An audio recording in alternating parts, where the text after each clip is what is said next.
온 가족이 함께 자녀와 더불어 예배하는 주일입니다. 누가복음 15장에 보면 예수님의 그 세 가지 비유 이야기가 나오죠.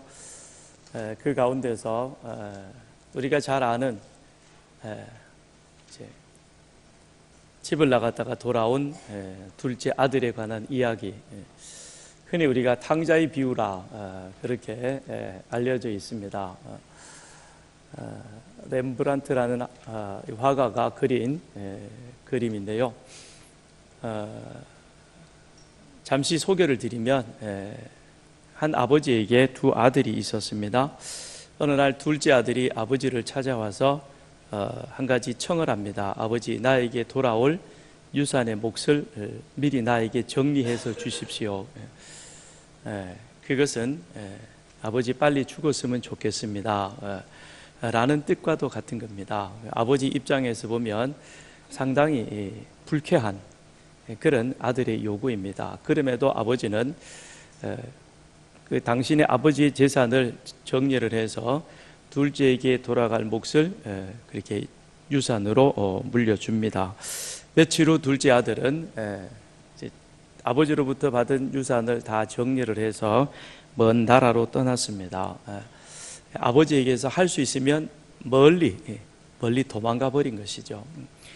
거기에는 내가 아버지에게서 멀리 떠나가는 것이, 그것이 나에게 있어서 참 행복이요, 나는 얼마든지 아버지를 벗어나서도 잘 살 수 있다라는 그런 생각이 아마 그 둘째 아들에게는 있었던 것 같습니다. 그렇게 해서 그가 먼 나라로 갔습니다. 그런데 그 둘째 아들의 생각은 자신이 잘못 생각했다는 것을 깨닫는 데는 그리 오랜 시간이 걸리지 않았습니다.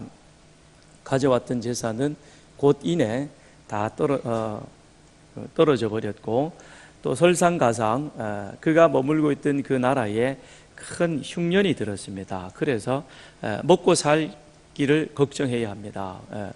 굶주린 날이 점점 더 많아졌습니다. 흉년이 되다 보니까 삶이 어려워졌고, 그래서 직장을 구하는 것조차도 그렇게 썩 쉽지가 않습니다.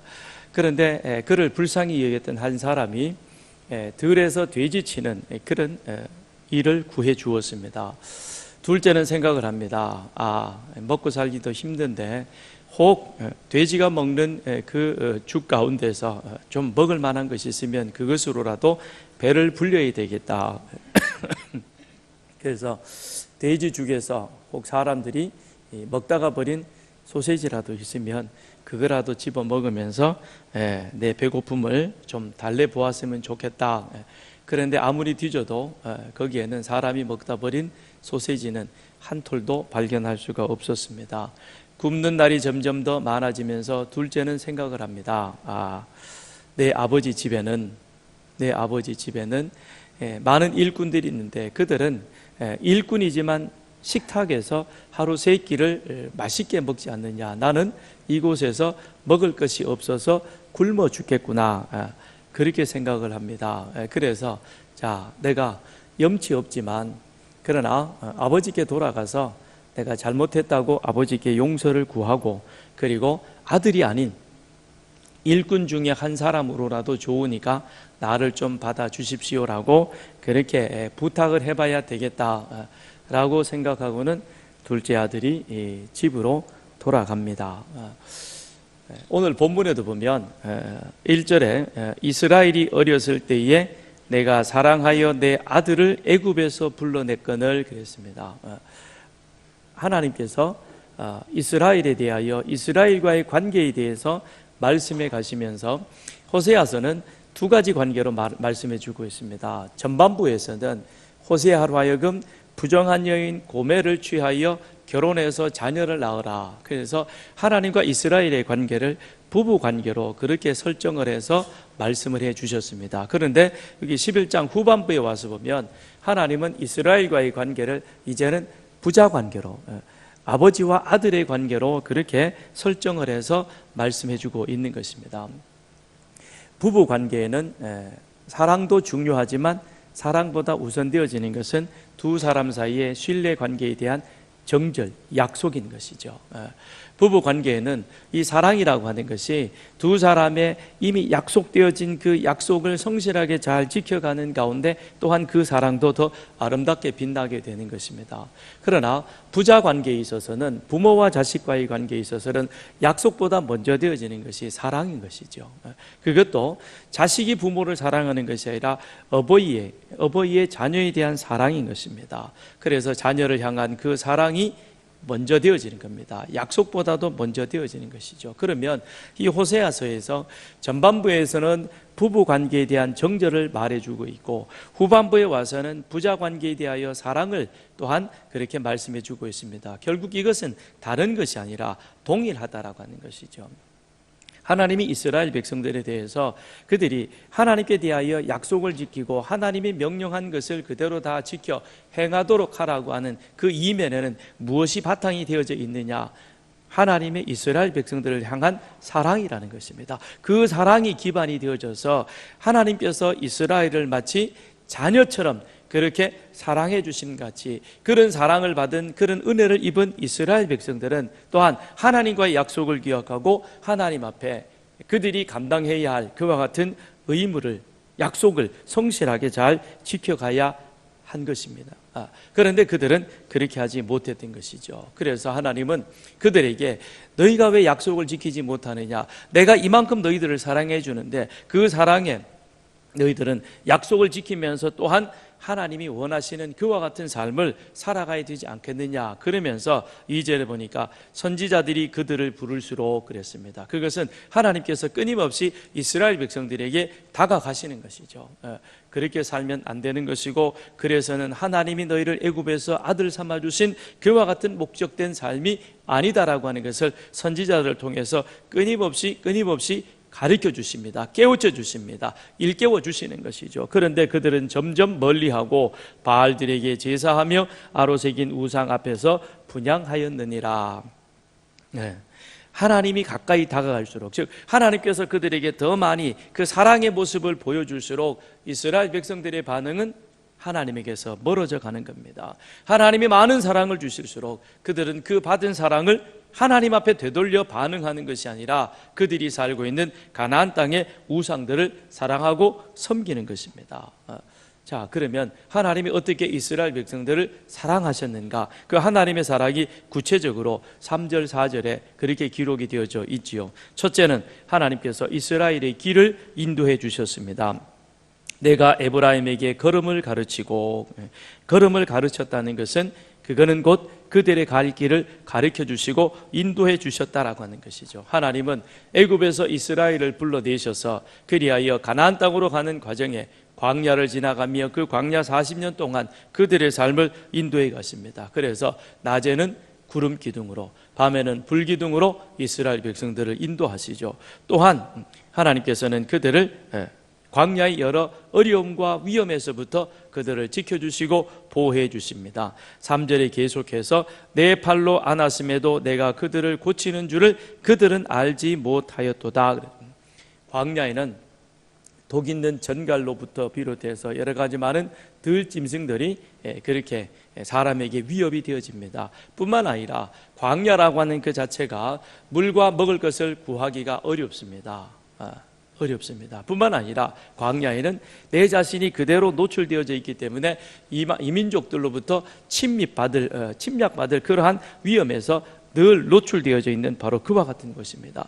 그럼에도 불구하고 하나님께서는 그들을 안았다 그랬습니다. 안았다는 것은 곧 어미닭이 그 병아리를 날개 아래 품어주는 것처럼 하나님께서는 그들을 그렇게 하나님의 보호하심, 하나님의 또한 지켜주심 가운데 이스라엘 백성들을 안전하게 지켜주셨던 것이죠. 그래서 광야 40년을 지내는 동안 굶어 죽은 사람은 아무도 없습니다.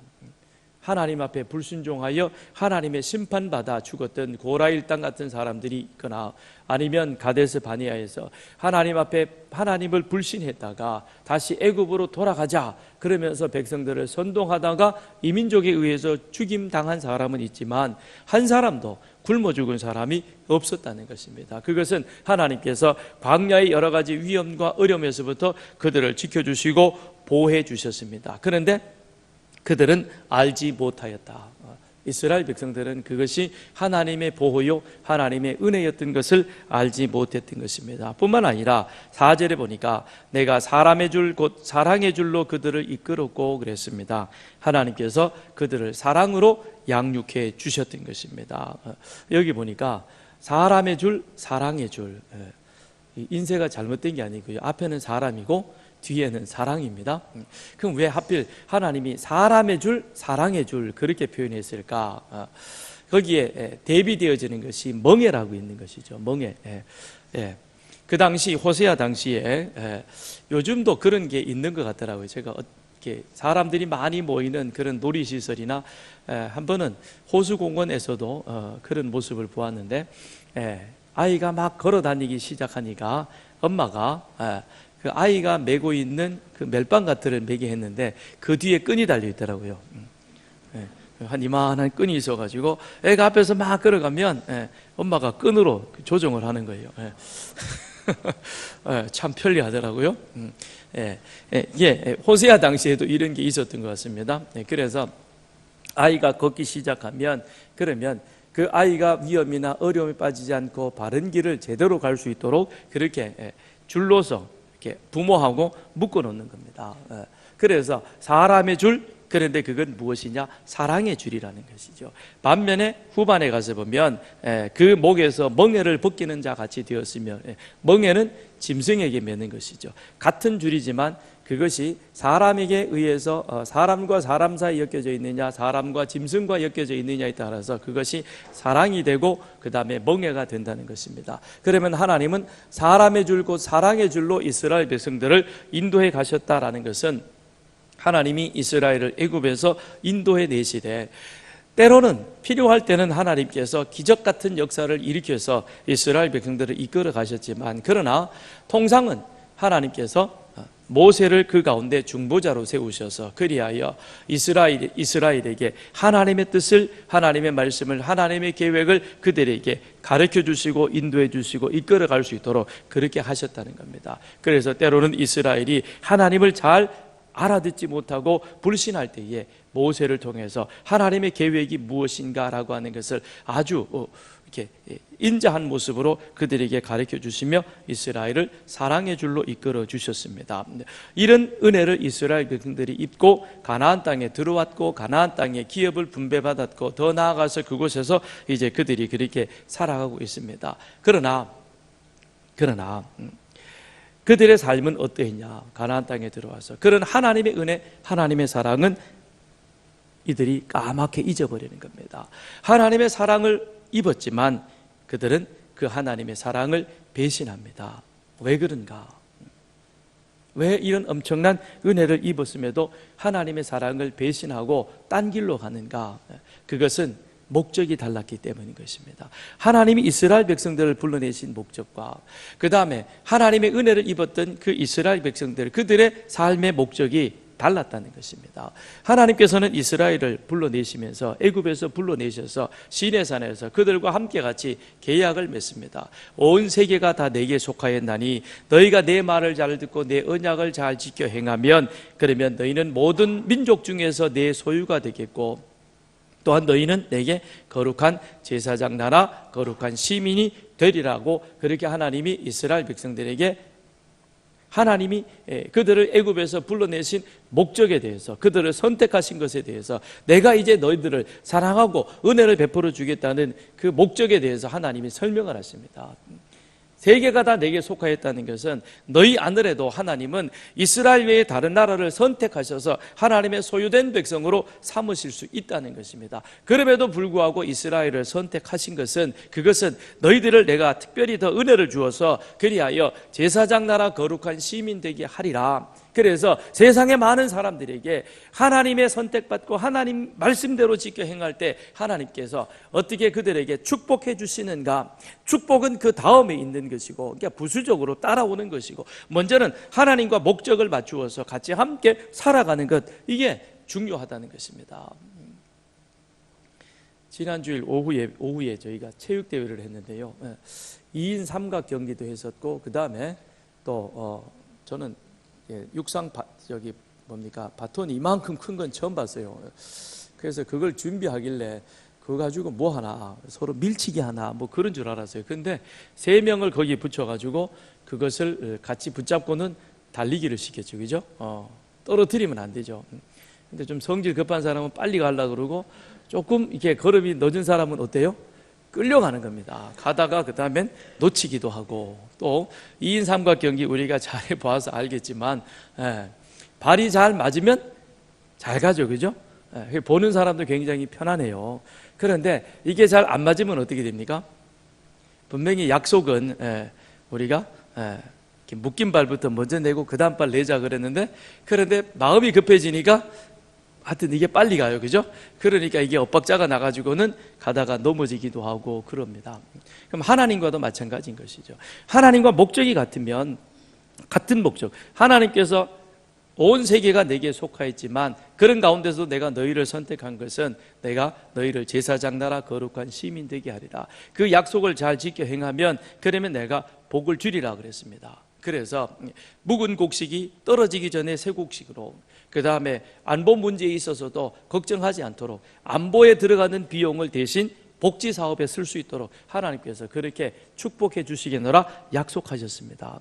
그런데 백성들은 어땠습니까? 이게 마음이 바뀌어지는 거예요.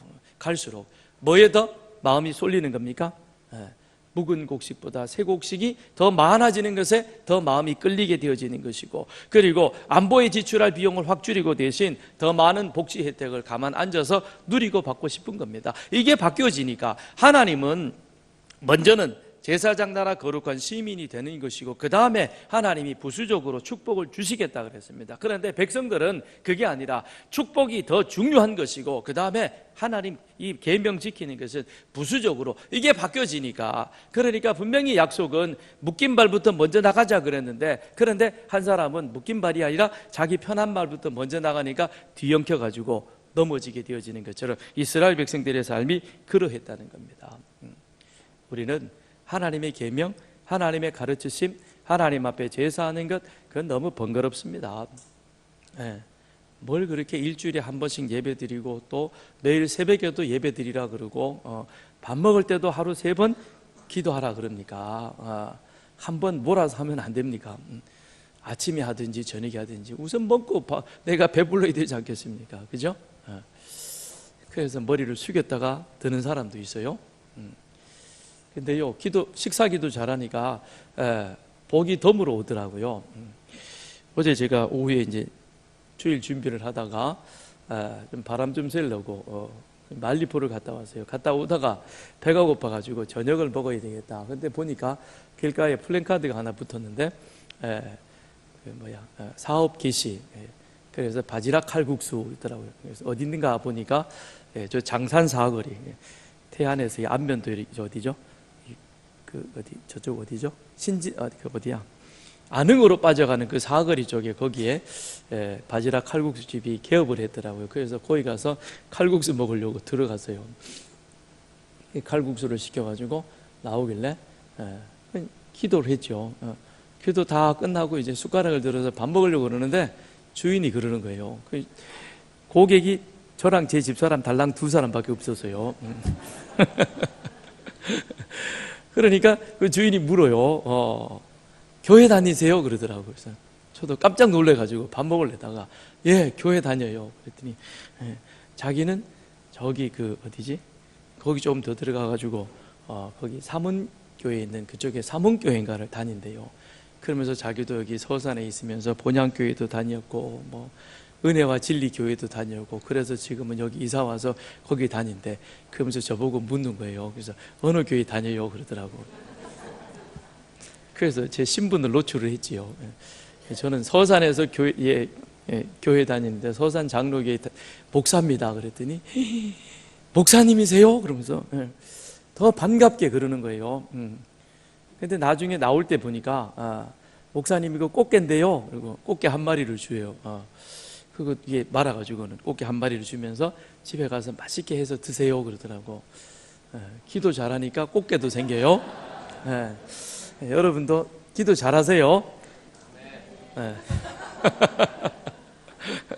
예, 우선이 중요한 거죠. 그런데 이스라엘은 바꾸는 거예요. 결과를 앞세우고 목적을 뒤로 가고, 하나님은 목적을 앞세우고 결과가 뒤로 오도록 이렇게 되는데 이게 뒤바뀌어지는 겁니다. 그러면 정말 이스라엘이 원하는 그대로 행복했느냐? 아닌 겁니다. 그들이 결과를 앞세워서 그냥 우리는 하나님 주시는 은혜로 축복으로 그냥 편안하게 이 세상 살다가 가겠습니다. 정말 그렇게 행복했을까요? 5절을 보십시오. 그들은 애굽 땅으로 되돌아가지 못하겠거늘 내게 돌아오기를 싫어하니 아수르 사람이 그 임금이 될 것이라. 하하, 큰일 났죠. 하나님을 임금 삼아 살았으면 하나님이 주시는 은혜와 축복으로 그들의 삶이 계속 행복했을 터인데, 그런데 하나님은 온데간데 없어졌고 하나님이 우리 손에 내밀어 주셨던 그 복이 전부인 줄 알고 그 복을 따라가다 보니까 결국 어떻게 됐습니까? 하나님 사랑을 배신하게 되었고, 하나님 사랑의 배신의 결과 그들의 임금이 되어진 것은 아수르였다는 것입니다. 아수르가 북이스라엘의 임금이 되어버렸고 남유다의 임금은 바벨론이 되어져서, 그래서 북이스라엘이든 남유다든 원치 아니하게 아수르에 의해서, 바벨론에 의해서 멸망당하고, 북이스라엘 사람들은 나중에 혼혈인이 되어져서 그리하여 동족들에게조차 외면당하는 그와 같은 불행한 삶을 살게 되는 것입니다. 남유다 역시 마찬가지인 것이죠. 바벨론의 포로로 붙잡혀가서 참 비참한 그와 같은 삶을 살게 되는 것입니다. 이스라엘이 특별해서 하나님이 그들을 선택해 주신 것이 아닙니다. 우리 또한 대단한 사람이어서 하나님이 우리를 선택하신 것 아닌 것입니다. 우리가 대단한 사람이 돼서, 그래서 당신의 아들 예수 그리스도, 아무런 죄도 없는 그분을 십자가에 희생의 제물로 내어주실 만큼 우리가 그렇게 대단하고 위대한 사람이 아니라는 것입니다. 그럼에도 불구하고 하나님께서 그와 같은 일들을 이루어 주셨습니다. 이게 바로 하나님의 은혜인 것입니다. 그런데 그 은혜가 인간의 어떤 계산의 개념을 뛰어넘어서 너무 크고 위대한 것이기에, 그러기에 우리는 그것이 값없이 주시는 은혜였다라고, 하나님의 사랑이었다라고 그렇게 우리는 고백하고 있는 것입니다. 왜 하나님께서 그와 같은 은혜를 우리에게 주셨습니까? 그런 은혜를 받은 우리들은 이제 어떻게 살아야 하는 것입니까? 하나님이 원하시는 삶을 살아야 하는 것입니다. 즉 하나님이 이스라엘을 애굽에서 불러내시고 시내산에서 그 약속을 맺으면서, 그러면서 너희는 이제 이 약속대로 이 말씀을 지키면서 제사장 나라 거룩한 시민으로 살아갈 것을 하나님께서 그들에게 요구하심 같이, 아들 예수 그리스도를 십자가에 내어주신 하나님은 오늘 우리들에게 이제는 하나님의 말씀을, 하나님의 뜻을 마음속에 품고, 그리고 하나님이 원하시는 삶을 우리들로 하여금 살아가기를 원하십니다. 하나님이 원하시는 삶은 어떻게 살아갑니까?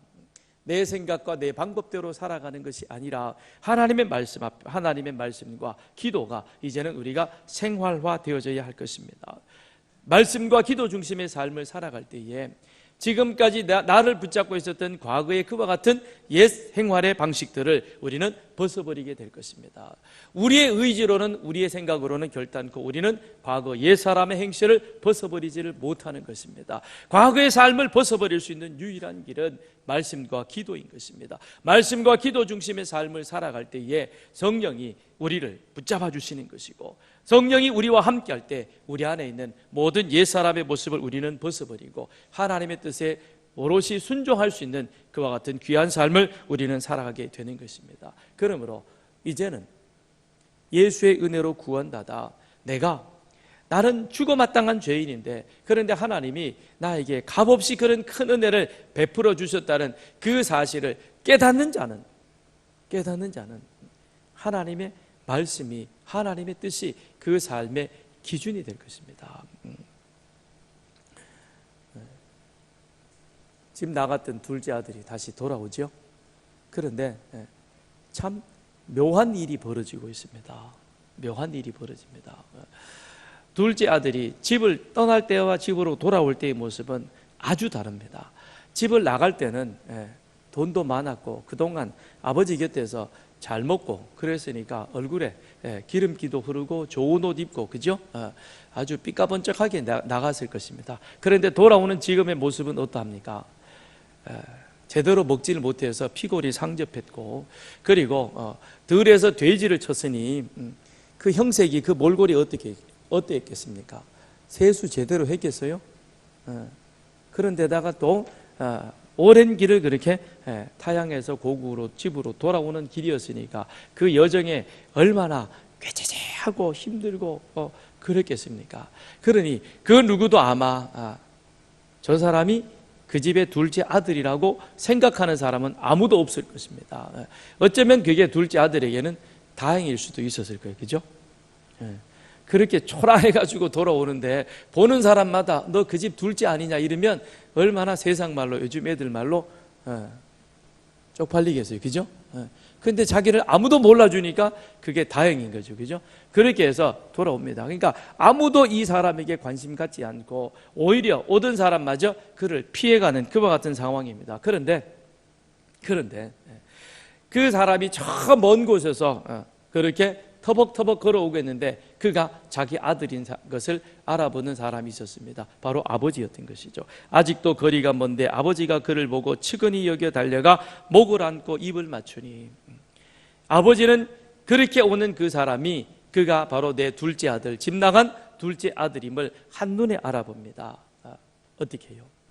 어떻게 알아봤을까요?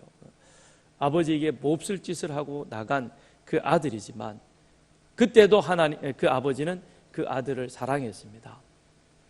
과거에도 그 아들을 사랑했었고, 집을 나가서 어디서 무슨 짓을 하고 있는지 알 수 없는 그 순간에도 여전히 아버지의 마음은 그 둘째에게 가 있었습니다. 그리고 지금 그 초라한 몰골로 돌아오고 있는 그 모습을 바라보고 있는 그 아들, 그를 아버지는 여전히 사랑하고 계십니다. 그랬기에 저가 내 아들이다라고 하는 것을 한눈에 알아보고, 그리고는 미처 집에 도착하기도 전에 그 아버지는 그에게 뛰어가서 그를 아들로 맞아주는 것입니다. 목을 안고 입을 맞추고, 그리고 그 초라한 의복을 벗기고, 그리고 목욕을 시켜 새 옷을 입히고 신을 신기고 반지를 끼워줌으로 말미암아 다시금 아들의 지위를 회복시켜 주시는 것이죠. 내 아들이기 때문에 알아보는 것입니다. 북이스라엘에 대한 하나님의 마음 또한 이와 같은 것입니다. 8절을 보십시오. 에브라임이여 내가 어찌 너를 놓겠느냐, 이스라엘이여 내가 어찌 너를 버리겠느냐, 내가 어찌 너를 아드마같이 놓겠느냐, 어찌 너를 스보임같이 두겠느냐, 내 마음이 내 속에서 돌이켜 나의 긍휼이 온전히 불붙듯 하도다 그랬습니다. 여기 보면 아드마가 나오고 스보임이 나옵니다. 아드마와 스보임은 소돔과 고모라가 유황불의 심판을 받을 때 함께 멸망받은 성읍의 이름입니다. 그러니까 소돔과 고모라에 속해 있었던 그 성읍들이 그 중에 하나가 아드마이고 하나가 스보임인 것입니다. 그런데 하나님께서 지금 북이스라엘을, 남유다를 바라볼 때에 어떻습니까? 그들이 소돔과 고모라 성에 있는 스보임 같고 아드마의 한 성읍 같았다라고 하는 것입니다. 하나님이 소돔을 불과 유황으로 심판하실 그때에 소돔에는 온통 세상의 추악한 죄악이 가득 그 속에 들끓었습니다. 그것처럼 지금 북이스라엘의 모습도 어떠하냐, 아드마와 같고 스보임 같다는 것은, 그거는 정말로 이제는 더 이상 꼴도 보기 싫을 만큼 추잡하고 더러운 죄악이 가득한 그와 같은 곳, 그래서 불과 유황으로 심판받아 깨끗하게 태워버리고 싶은 그것이 바로 하나님의 마음인 것입니다. 그럼에도 불구하고 하나님께서 뭐라고 말씀하시냐면 8절 후반절에 내 마음이 내 속에서 돌이키어, 내 마음이 내 속에서 돌이키다라고 하는 그것은 어떤 것이냐면, 북이스라엘을 저들이 하는 소행으로 보아서는 불과 유황으로 심판하는 것이 마땅한데, 둘째 아들이 행한 소행을 보면 그렇게 되어진 것, 아주 그냥 굶어 죽을 형편이 되어가지고 빈털터리로 돌아왔으니 아버지 집에 품꾼의 하나라도 야 가당차는 소리를 해라, 정말 나가 죽어라, 그런 말을 하고 싶을 만큼 아버지 마음에는 이런 게 오르지만, 그러나 한편 어때요? 그럼에도 불구하고 그를 나가서 맞아주는 그 마음, 이 사랑과 미움이 교차되어가는 그 마음을 내 마음이 내 속에서 돌이킨다라고 하는 그런 표현으로 지금 해주고 있습니다. 아니 하나님은 사람이 아니시고 실수가 없으신 분이셔서 그래서 한번 결정하면 그것이 온전한 결정이고 결정한 것은 반드시 실행에 옮기신다라고 그렇게 하나님은 말씀하고 계시는데 왜 하나님이 사람처럼 결정을 내리시면 심판을 하실 것이지 왜 그 심판 내릴 결정에 대해서 그렇게 갈등하고 심판할 것이냐 거두어드릴 것이냐 그렇게 망설이고 있느냐는 것입니다. 그건 무엇을 말하고 있습니까? 그 다음에 나오는 그 말씀, 나의 긍휼이 온전히 불붙듯 하도다. 뭐예요?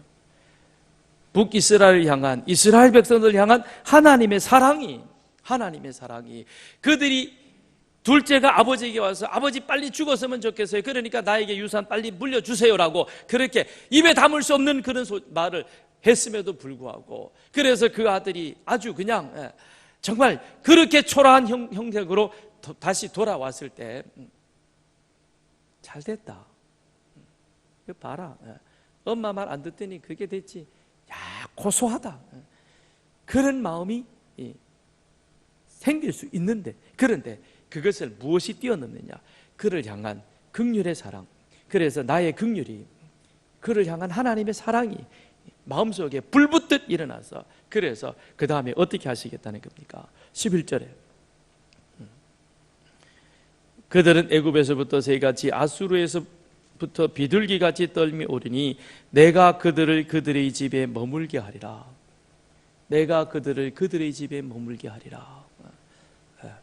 북이스라엘을 하나님의 뜻을 버리고 반역하여 하나님의 사랑을 배신하고 그래서 결국 아수르에 의해서 기원전 722년에 멸망당했지만 그러나 하나님은 그들을 향하여 긍휼이 온전히 불붙듯 하여 그들을 온전히 버리지 아니하시고 아수르에 붙잡혀가서 혼혈인이 되어져서 사마리아인이라고 하는 불명예스러운 이름으로 불려지며 같은 유대 형제 동족들에게서부터 외면당하는 그와 같은 불행한 삶을 살았던 그들이지만 하나님의 아들 예수님이 그를 찾아갔습니다.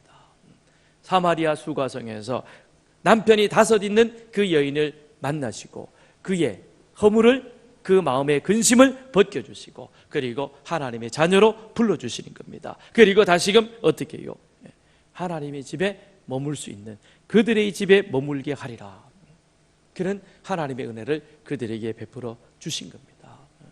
둘째 아들 역시 하나님께서 아버지께서 아들로 맞아주시고 그리고 일꾼이 아니라 아들의 하나로 그에게 아버지의 집에 거할 수 있는 은혜를 주신 같이 우리 역시 하나님의 은혜로 구원받아 살아온 삶이 하나님의 뜻에 미치지 못하고 하나님의 계명을 제대로 지키지 못했음에도 그래도 하나님은 여전히 우리를 사랑해 주시는 줄 믿습니다. 그리고 하나님의 집에 거할 수 있는 은혜를 베풀어 주시는 줄 믿습니다. 그 하나님의 사랑 속에 우리가 지나온 2019년도에 9개월의 삶을 되돌아보면서 이제 남은 3개월 동안 특별히 저희들이 이 기간 동안 우리의 잘못된 것을 하나님의 사랑 안에서 다시 회개하고 바르게 세워서 그래서 하나님이 기뻐하시는 열매 맺는 삶이 되어지는 그래서 영원히 하나님의 집에 함께 거할 수 있는 그런 복된 은혜가 여러분과 저에게 있기를 주님의 이름으로 축원드립니다. 기도하겠습니다.